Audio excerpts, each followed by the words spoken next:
Welcome to MMA Made, the best MMA show around the world. Mighty Devin Debo Taylor. It's been a second. Yeah, my shoulder's feeling good now. But it's weird. It just looks like it's at home. Really? It looks so much more comfortable over here. You know, it's all right. I'll let it stay over there for a minute. I'll let it marinate over there for a minute. You know? Yeah, I'm back. Good job, man. Good job. Yeah, I'll give it to you. Okay. I'll give you some love. Another finish. You know, it's weird. I mean, I got nothing but finishes. That's fine, because you finished quick, bro.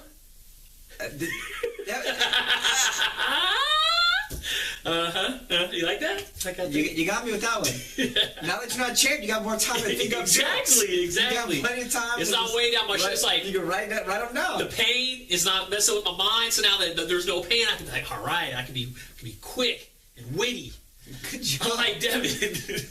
No, I'm just nothing but champ. I mean, that's all I got. You'll take that though, right? That's okay. Take that. Okay. For right now. All right, we have a lot for you tonight. We're going to try to get everything in. And even though there's not any fights coming up this coming week, we still have a lot to talk about. First thing I want to talk about, we will be giving away some shirts, some Mama's Boy shirts. I need one. I mean, those are nice. Yours is on the way, according to John. I've got some, but I keep them, I rep. Oh, okay. I go out in the world and I rep mine. Oh, okay. So stay tuned. We'll let you know how to win some T-shirts at some point during the show. I'm not going to say when, so you got to watch the whole thing to figure out when it's going on. Might be at the end, might be in the middle, might be 2 seconds from now. Is it? So anyways, how you win these shows. Oh, okay. But let's talk about what I think is pretty funny is the prank that Anthony Rumble Johnson and John Jones plays on Dana White. Dude, they got him bad. They got him real bad. I mean, if you haven't seen it yet, it's another media stare down. John Jones has a history during the stare downs, things getting crazy. So the two of them get all close, heads butt, and they basically lose their minds. So now all of a sudden, they just start they start pushing up on each other, and Dana's the only one there. They still haven't figured out the thing. They probably should get a big boy there. A big guy. And so Dana all of a sudden is like, come on, guys, come on. And he's trying to separate them. And I think he starts cussing him out. Oh, I'm sure he is. And Dana's real quick with dropping F-bombs. Exactly. And so he's breaking him up. He's like, are you kidding me right now? He's losing his stuff. And they basically both just start dying laughing. Yeah, it's pretty funny. It's like me, like on stage, he's like you. They got him good. Daniel Cormier criticized Rumble for partaking in this, but you know what? I mean, Jones obviously was on the bad side of it last time, being fined and a lot of negativity about it. I think it was kind of fun, and it's throwing a spin on something that was... who cares what Cormier thinks? I mean, him complaining about what Rumble Johnson's doing, why would he be a part of it? Hey, look, these two guys thought it'd be funny, and it was, and they got the boss. It is what it is. I think it was legit. I liked it. Yeah. So, and another thing that's going around right now, and it started off as a rumor, today it was confirmed, Burt Watson, the babysitter to the stars, has quit the UFC. We got love for him because he's a fan. He is a fan. He follows us, so we got love. I mean, it's still a lot of rumors on what's going on, why, or is he going to go somewhere else? The thing that I was shocked about, and I mean, you can back me up on this, he's like 70 or 71. He looks good, man. So, I mean, it's tried and true. Black don't crack, you know what I'm saying? I'm just saying, man, he looks good for his age. We are the jackasses of MMA. Hey, I just call it like I see, you know what I'm saying? Mama, I don't know what to say. I don't know why I work with him. Yes. I kind of feel like we should be on the ride at Disneyland, like Pinocchio, like when they go to like that little fantasy world and all the boys be turned into donkeys. Don't say we. Can you say you? You are guilty by association. I'm sorry to say. I didn't do nothing.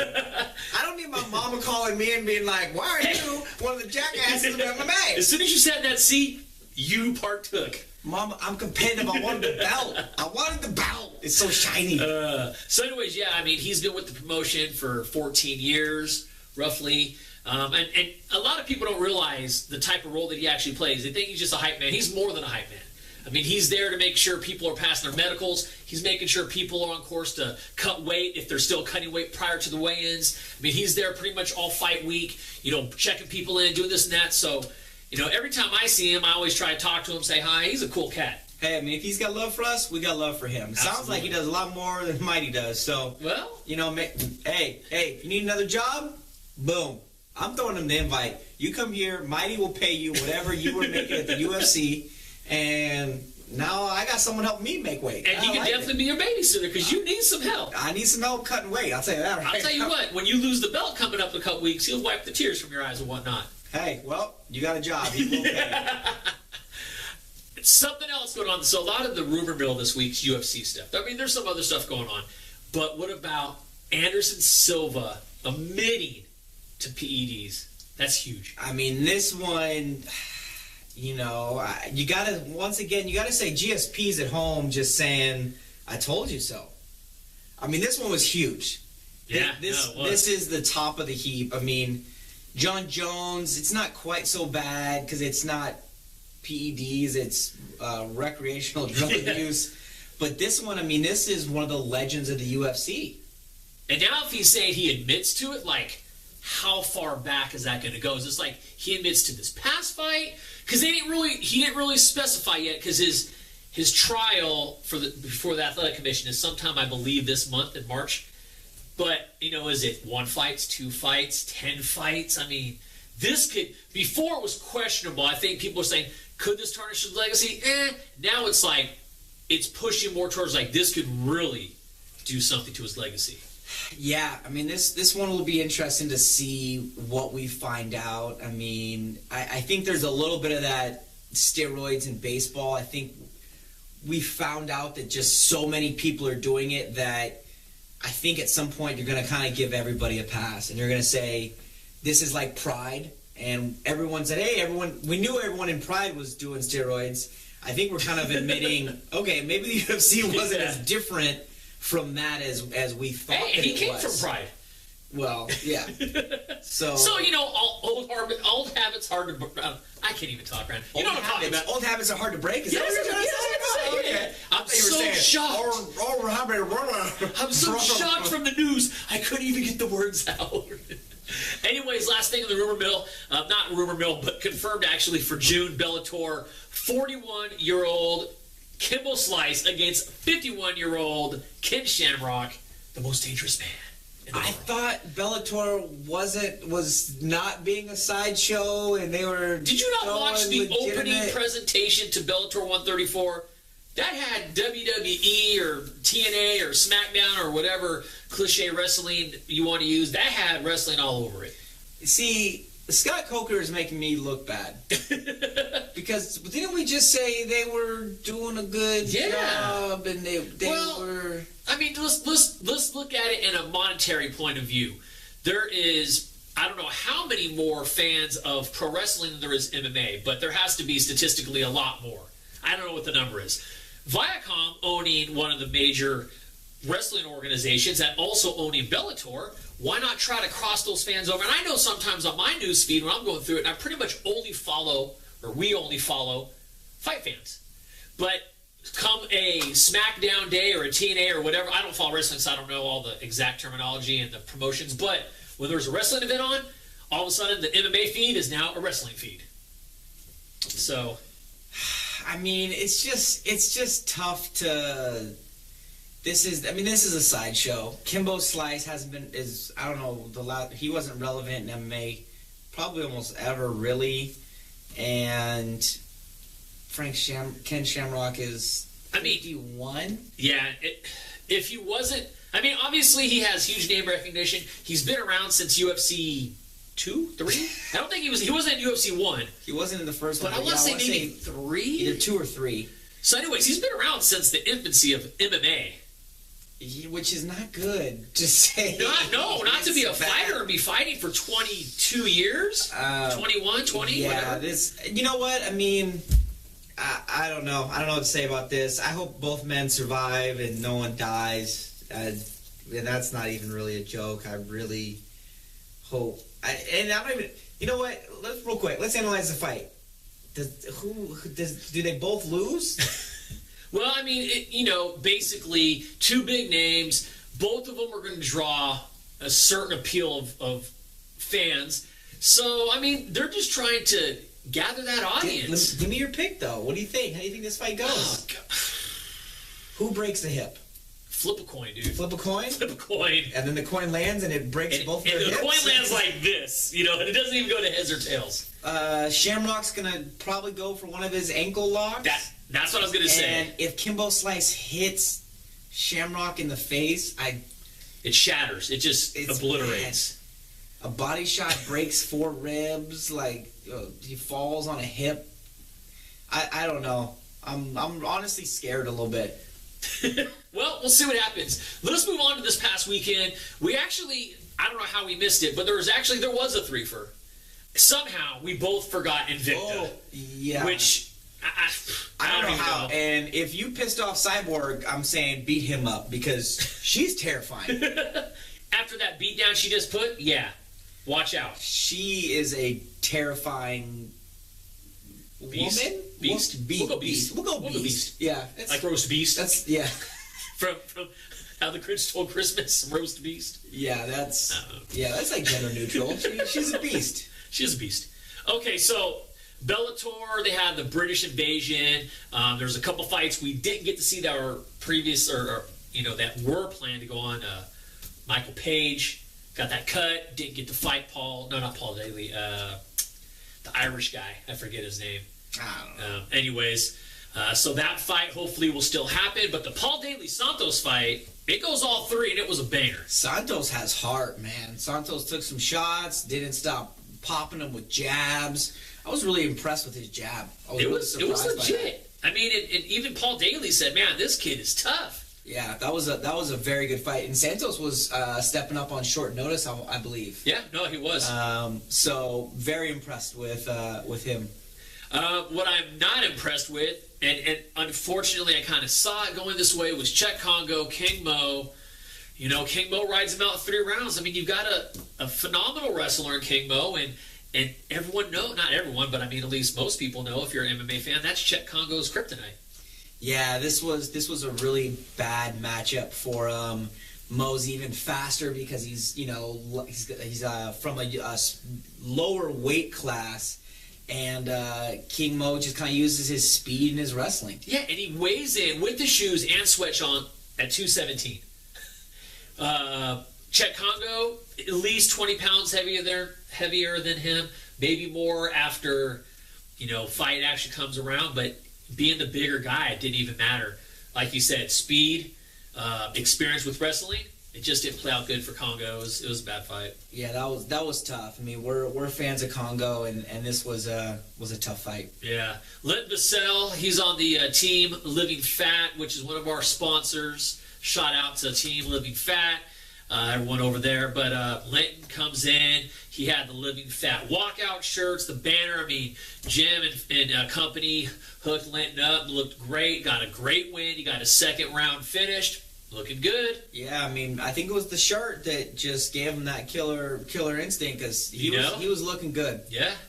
And in the main event, Newton against McGeary. And it was a good fight, and in my mind, I thought round 2 was the questionable one on who was going to take the win. And the funny thing is, when they announce it, and I want to say it was Big John that was reffing, and he raises McGeary's hand, and he's just like, wait, what? And it was just like, there was no argument about it. I felt that it could have went either way. Newton didn't dispute it. McGeary gets the title. Yeah, I mean, that's all there is to say. I mean, I thought Newton had done enough, but, I mean, judges are judges. Yeah. Which is tough. All right. I know how it feels, Dylan. Yeah. I got some bad breaks. The following night, UFC 184, the card that everyone was talking trash about because Vitor Belfort and Chris Weidman gets bumped off, so they lose a little star power. People use the word watered down, this and that. You know how I am, purist, as I like to say. Oh, I like to watch fights. I'm so tired. I like to watch fights. The thing that I will have to say is Jared Villel, I believe is his name, the ref. Get out of there. Either go to class, do something, take a course from Big John or Herb Dean. Dude, even Kennedy Florian said, if he could see Mark Munoz is out from 200 yards away or whatever the distance was, and the ref's right there looking at him, there's a problem. Yeah, I mean, 2 bad stoppages. I don't know if he was new and he's nervous or... I mean, this was hard to justify. Both of them. I mean, there's the Mark Munoz and there's the Josh Koscheck where he literally stopped moving his hand. I think he went to go tap and then he kind of goes limp. And foams out the mouth. He's foaming at the mouth, just getting choked. And, you can't blame Ellenberger. I mean, until the ref stops him, he can't see that this guy's out. I mean, it was bad. I mean, it was bad. That was a little tough to watch. I felt bad. I mean, we run into Koscheck a lot, especially going to a lot of the Fresno fights. He always has fighters out there. So, not that I've ever talked to him, but I just, I see him. I want to see him get back on the W column. Now he's 4 losses in a row. He's one of the, original fighters from the Ultimate Fighter from season 1. And so he's kind of a old school almost, maybe like the new generation old school. It's just bad all the way around. I just want to see. Yeah, not a bad look. Yeah. But my boy El Kukui. I don't know if you saw that. I did it. What happened? My boy won, and your boy lost. He did. Hey, you know what? I knew it was a risk. T-Bow, underdog. I'm hoping he was going to get the win. El Kukui's a beast. You took El Kukui. Great pick. He comes out, gets a finish. And he does a little handstand breakdancing at the end, however you want to call it. I told him to do that. A little Jabberwocky? I told him it looks flossy, and since my fighters finish fights, I want to see some. Boom! Finish the fight. Yeah. I'll give it to you one more time. Good job, champ. I like it. I'm all love this week. I like it. I earned it. What I will say, though, Holly Holm, Raquel Pennington, Rocky... it's a tough matchup because the way Rocky fights, she has like that Diaz mentality, just likes to push forward, push the pace. Holm, though, not real impressed. I know what they want to do. They want to bring it in co-main event. They want Holm to get a dominating performance, and then they can sell the fight against Ronda. Yeah, Holm, I don't know if this was a bad matchup. She didn't look great. I mean, I think she's still growing with her MMA, and the leg kicks looked great. She didn't land the one that... There was a couple that almost chopped off a head, though. Yeah. Unfortunately, she just couldn't set it up. And, she gets the win, but not beautiful. And then my girl Rousey lasts about as long as you do. Yeah. 14 seconds. 14. But listen, wait. 2 fights, 29 seconds. Yeah, second round I go... That's crazy. 15 seconds. Yeah. So Ronda, obviously... She has no cardio. Light years above her. That's what we know about Rousey. No cardio. Oh, man. All right, anyways, here's the time. All you have to do is retweet the show this week, and then basically I'm just going to pick a winner. You have to retweet the show. We'll pick a winner. We'll announce it next week. We're giving away 2, so there's 2 up for grabs. Make sure you do your part. Boom. I'm champ. I said we're good. Baby. I said we're done. That's done. That's donezo. There we go. Devin Debo Taylor. The champ. Say it, champ. The champ. Yeah. Mighty. Have a great night, folks.